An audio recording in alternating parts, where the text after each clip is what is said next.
Hello and welcome to episode 25 of Weird Mind Newsroom. Anyways, you know the gist of things anyway. We're going through a bumper load episode full of new releases, new trailers, and all the news stories from this week. So let's just get right to it then, shall we?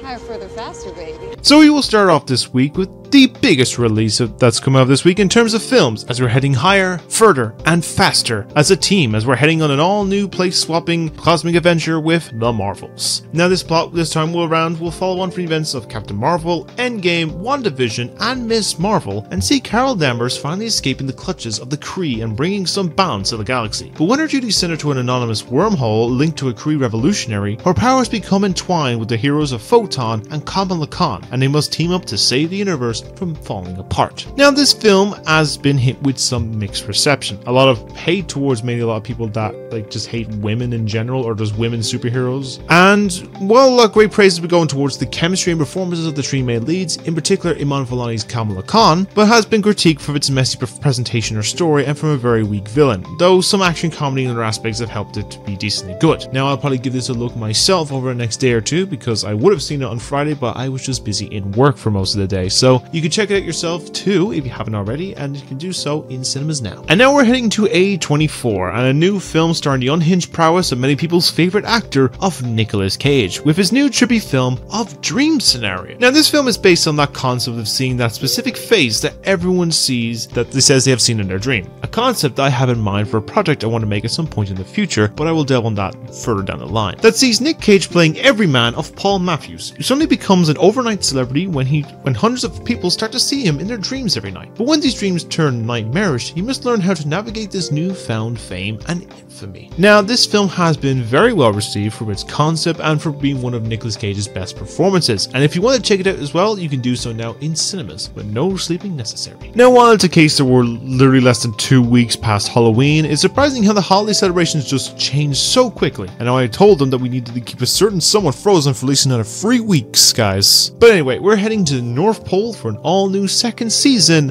of the Santa Clauses. Now this follows on from the previous season of Scott Calvin bringing his family into the Christmas business and helping to make every holiday season better than the last. But soon he must come face to face with the long-banished Mad Santa, and who has the eye on getting rid of Scott and taking back the North Pole for himself. Now reception on this season so far has been decently received, with its concept and Tim Allen giving a well-meaningful performance as Father Christmas. If you want to check it out for yourself, then you can do so with the first full season now available on Disney Plus and the first 2 episodes of the second season, with a new episode releasing every Wednesday on Disney Plus up until about mid-December. Alright soldiers, it's time to go dark, as we have what is essentially the second big release of this week, and this is of course with the yearly popular release of Call of Duty, with this year's installment as the follow-up to last year's release with Modern Warfare 3. Now this will have Captain Price and his team shooting their way through enemies in certain locales in order for them to stop the most dangerous terrorist of Makarov. Now the reception on this has been mixed, with a lot of the major complaints going towards its really rough campaign, due to its length of being about 3 to 4 hours and its one location, its setting, as well as having the method of repeating one of the most controversial missions in Call of Duty history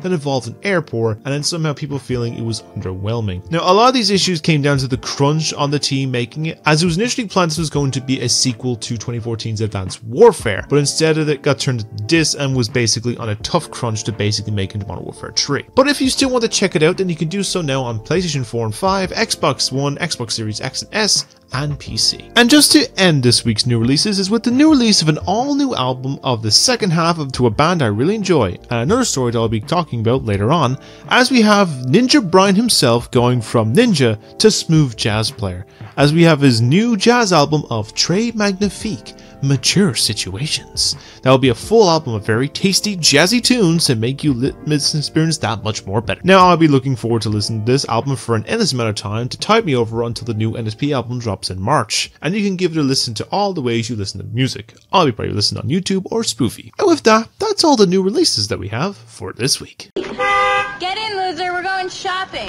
Now to start off with the trailers for this week, it is with I've gotten ourselves taking matters into our own hands. If those hands were some buff dude, and that is of what you get with the second season of the Prime series of Reacher. Now this series will focus on the plot of the 11th book in the Reacher series of Bad Luck and Trouble, and we'll see Reacher himself take on bad guys and the law and bring justice into his own unique form. Now I've heard the first season of this is very good and I might give it a watch, and you do not have to wait too long as the second season for this series drops on Prime Video in about a month's time on December 15th. I know when this next one comes out, I'll be watching this movie in pink on Wednesdays, as we have got ourselves an all-new trailer for the upcoming retelling of the classic 2014 comedy of Mean Girls, but this time in the musical approach with Mean Girls the Musical. Now it'll be following the plot of the main lead getting herself involved with the popular girls at school and learning what it means to run the place while learning the consequences along the way from doing so. Now I think that the original Mean Girls is a very good movie. It's a classic, of course, but as it feels weird for some reason just to me, because like it has two of the main returning lead cast members of Tina Fey, who wrote and produced this film as well, and Tim Meadows, who played the principal in the original film, returning as the main character in this. But I think the social media inclusion of it may take the whole thing and make it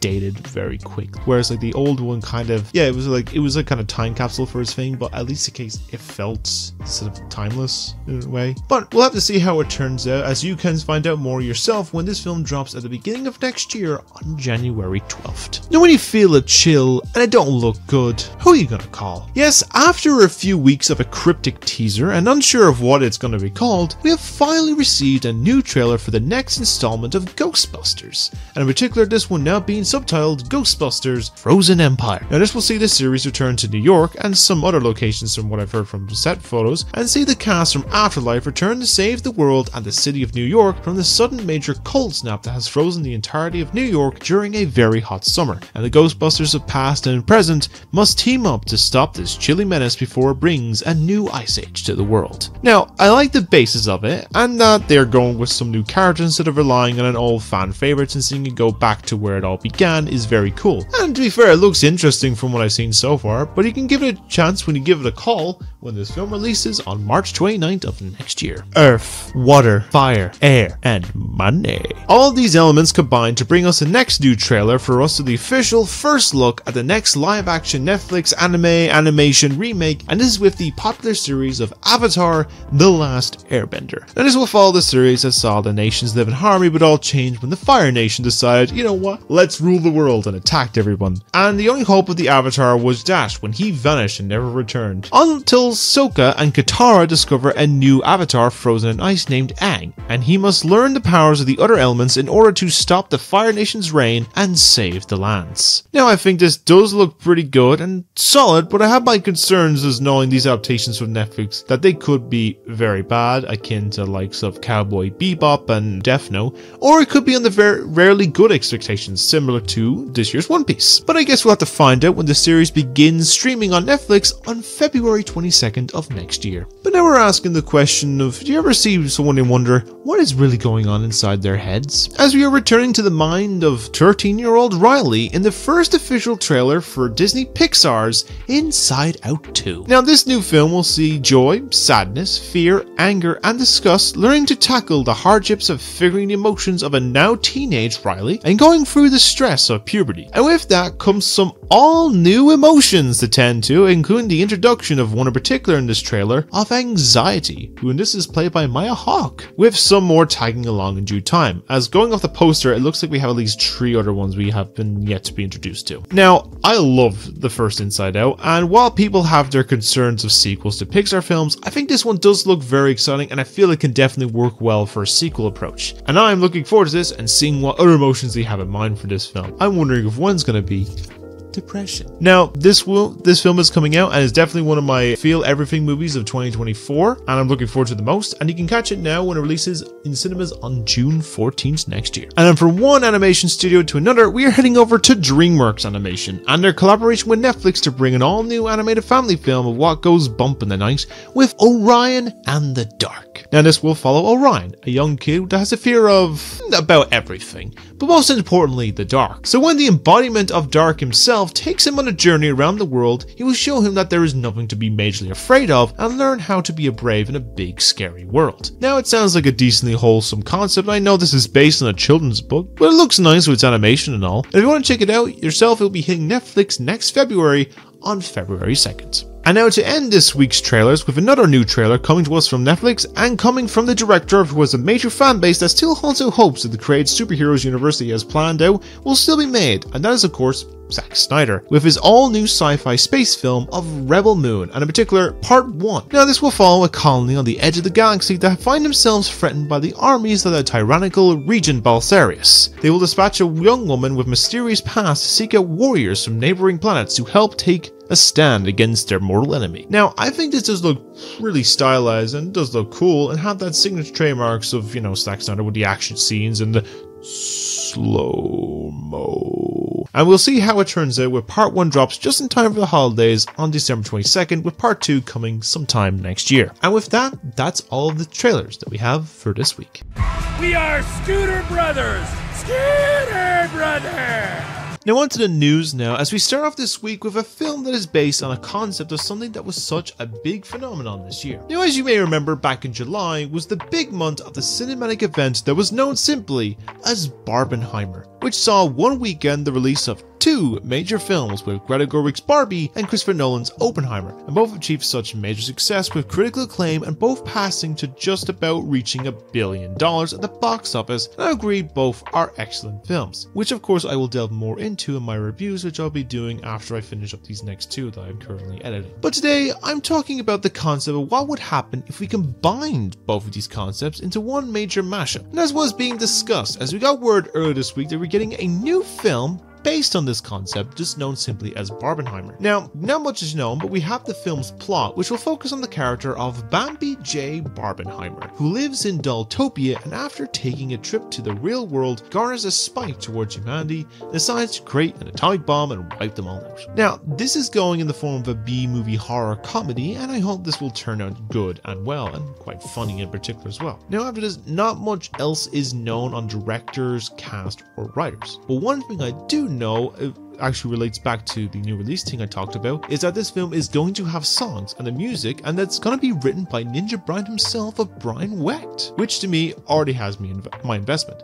Now if they can get Danny from Ninja Sex Party together on this to do a song, then I'm all for this film. But I'm sure we'll hear more when they start production in the new year, and once I hear anything, I will share with all in a later video. But what are your thoughts on this film, and do you think it will turn out well? Let me know what your thoughts are down below in the comments. And now our next story comes to us in the form of an announcement of an all-new adaptation from a popular series that has been in mind for being made for a very long time. Now, as you remember from earlier this year, after being announced a few years ago, we finally got the animated adaptation of the Super Mario Bros. Movie from Nintendo and Illumination. And while there was a little mixed reception from films, besides my review, which you can check out in the description below, it was a major financial success and made over $1 billion at the box office. It is now the second highest grossing film of this year, just behind Barbie. But now we have another new Nintendo property getting the film treatment, but not in the way or of the method you expect, and from a studio you wouldn't really think would do it. It was announced on Tuesday evening that we're getting a live-action film adaptation of The Legend of Zelda, and this is being made from Nintendo and Sony Pictures of all people. Now, most were thinking that the live-action approach seems the most weird of it all, while many, like myself, see the likes of this working more in an animated film form, where they could do an excellent style type that could be like a Spider-Verse animation inspiration or something. But this is down to Nintendo's decision, who are producing with Avi Arad, the producer mainly with the non-Spidey film-focused Spider-Man films. And this is also being directed by Wes Bell, who did the Maze Runner trilogy and is currently directing next year's Planet of the Apes film. Now, we have not heard any casting, but some keep wanting Tom Holland to play him, and he's already playing two different video game characters of Nathan Drake from the Uncharted films, and presumably he's also playing Jack and Daxter film that's being made by the same director for Uncharted, but I don't know. One other one I did see also apparently wants to play him is Machine Gun Kelly, and I think if that is the cast, I will boycott this movie because he's a terrible actor. Everyone keeps saying if they get him as Link, just get Eminem as Ganondorf. But to me personally, I think for a Link in particular, I think they should cast someone that's unknown or give them a chance. Or another choice I have is basically I have an idea for a young Link and an adult Link. Young Link should be played by Walker Scobell, who's playing the new Percy Jackson in that Disney Plus series coming out next month. And then for the older version should be played by Thomas Brody Singster, the character who played Newt in the Maze Runner trilogy and also the voice of Ferb from Phineas and Ferb. Now, I'll have to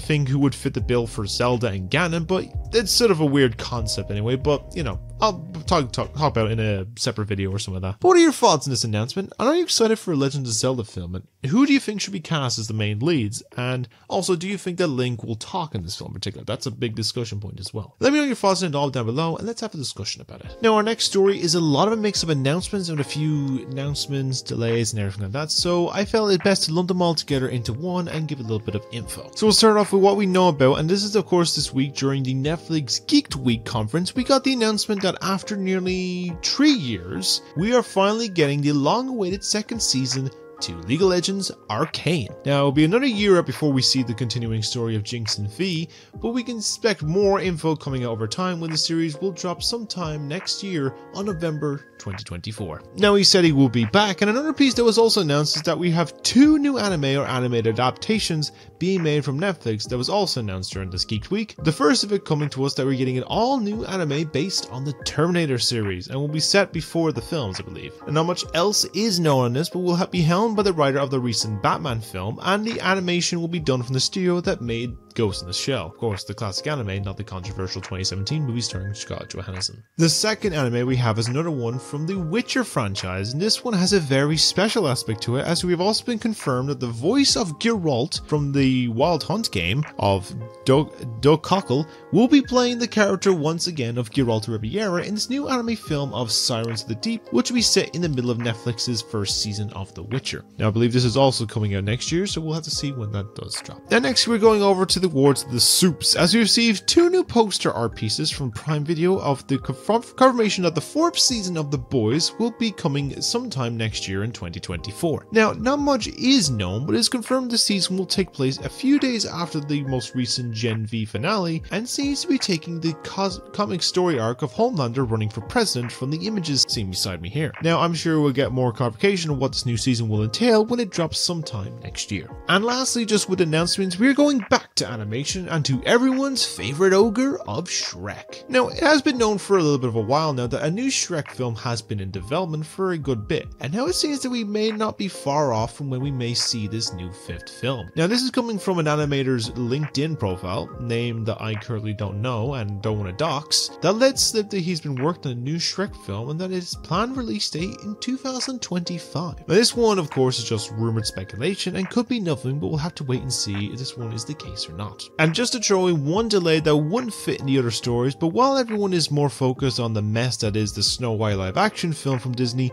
many seem to forget that there is another one, and that's coming out next year, and the one that feels like it could have been different, and that is with the Lion King prequel of Mufasa. Now, this film was planned for a late July 2024 release, but now it is being delayed all the way to mid or late December of 2024, and the reason for these shifts will be brought up in attention in one of the next posts, of course. But what are your thoughts on all of these, and are you excited for any of these particular projects announced or delayed or anything like that? Let me know what your thoughts are down below. Let's have a discussion about all of it. And now, the story you may have been waiting for me to talk about, and now we're going to be talking about video games, and in particular of an announcement of something so highly anticipated that people have been asking the same thing for months and years when we were going to get. Now, the game I am talking about, of course, is the newest game in the Grand Theft Auto series, in particular probably Grand Theft Auto 6. And we have heard very little besides that leak from last year when the servers were breached and over 100 plus early build videos released to the wilds of the internet,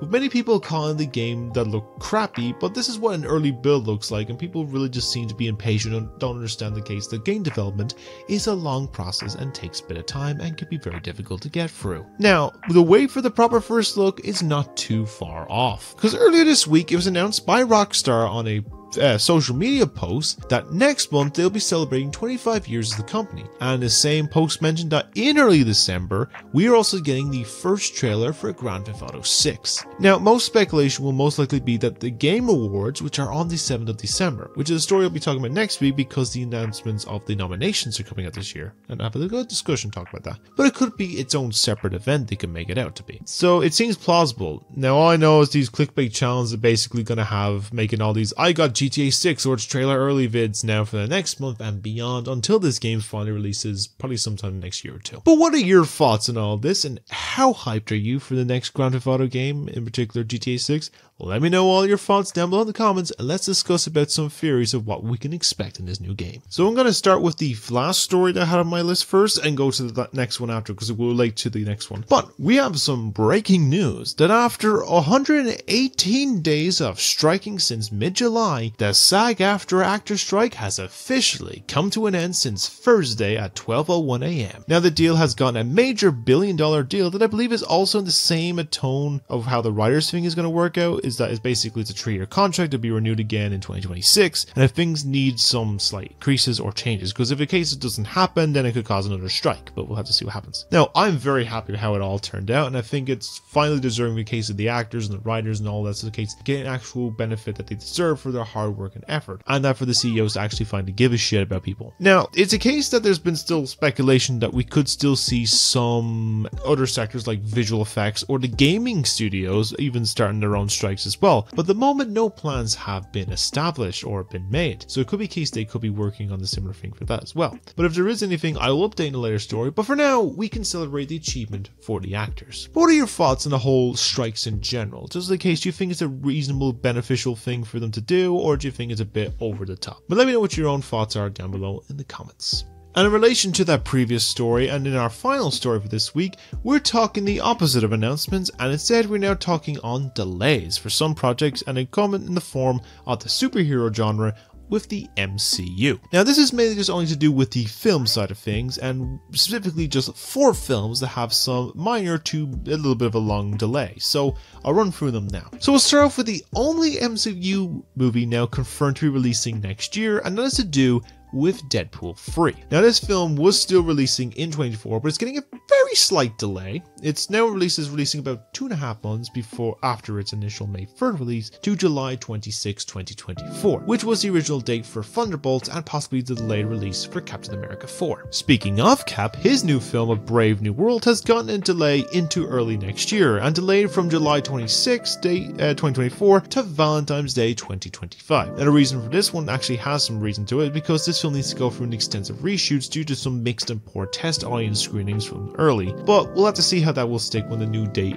hits near time. But I feel maybe you get delayed slightly, but we'll have to see how that works. The third film to be delayed and into 2025, we're looking at the anti-hero team of the Thunderbolts, as we announced of a delay of about 7 months from its December 20th release to a July 25th 2025 release, as it's yet to start, resume, or actually start production, which is I believe is still set by the end of this year into the new year. We'll have to see how that turns out. And lastly, MCU wants to be delayed is with Blade. Now, besides being confirmed we're getting an R rating earlier this week, this film has had some issues over the last little bit, from its length of its script to its poor action scenes, and to feel like that nearly Mahershala Ali nearly left, but they have a little bit more time on their hands to fix it all out, as the film was planned initially for Valentine's Day next year is now being pushed to November 7th of 2025. Now the only film that we know so far that hasn't been delayed in terms of next year is Fantastic Four, but I feel like that might get changed as well, and in the case of similar things to the TV shows as well. We haven't heard anything of any other shows. Currently right now the only things confirmed for MCU wise is Echo and Deadpool 3 for next year. That is however not the only Marvel stuff that is still releasing in 2024, as of course we mentioned a little while ago that we're getting the third film in the Venom franchise as well. But this also got a slight delay, but it's still coming out next year. It's been delayed from July 2024 to November 9th 2024, so while it's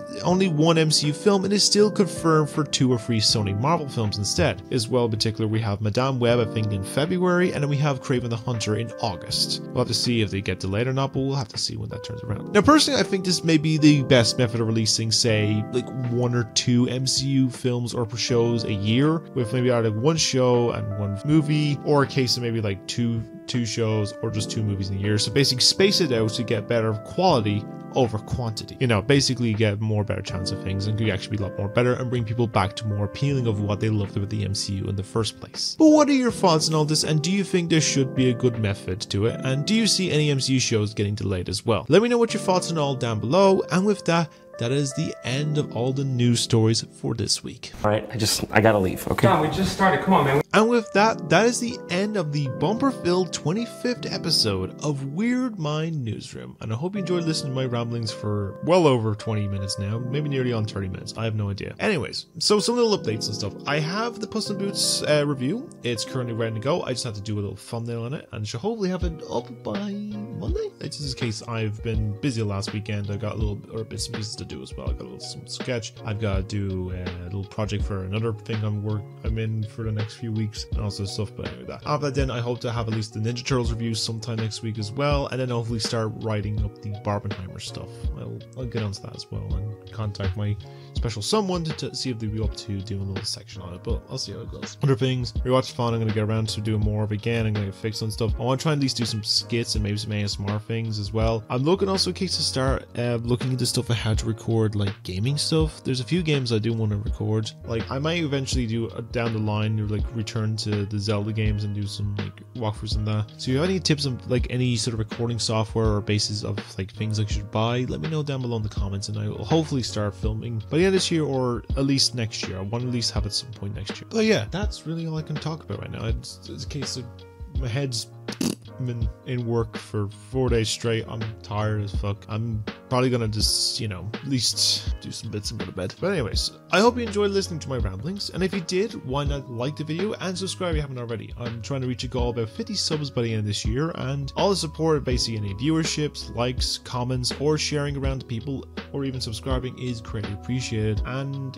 even if I do, I might try and do something fun and quirky for a 50 sub special or something. I don't know. I'll figure it out. But anyways, that's all I have for the moment. So as always, you all stay being wonderful people, because you all are wonderful people, and have a great day every day doing many great things, because you all do really great things, of course. And as always, I'll see you all in the next episode. So I'll see you all, everybody, and take care.